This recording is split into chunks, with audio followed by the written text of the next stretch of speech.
ব্যাপারটা বলতে আপনার বোঝাচ্ছে যে এরকম আমরা সরকারি রেট অনুযায়ী 50 টাকা আসে, 50 টাকা জায়গা অর্ধেক 25 টাকা নিতেছি, 25% অর্ধেক ছাড় দিতেছি মানুষের কাছে। বেচা বিক্রি কম, বৃষ্টির কারণে গরু কমাইছে বাজারে।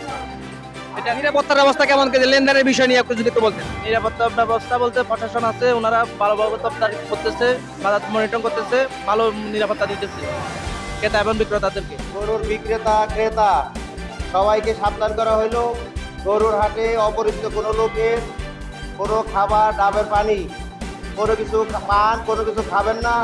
অজ্ঞান পার্টি এগুলি খেয়ে আপনাদের সর্বস্ব লুটে নেবে।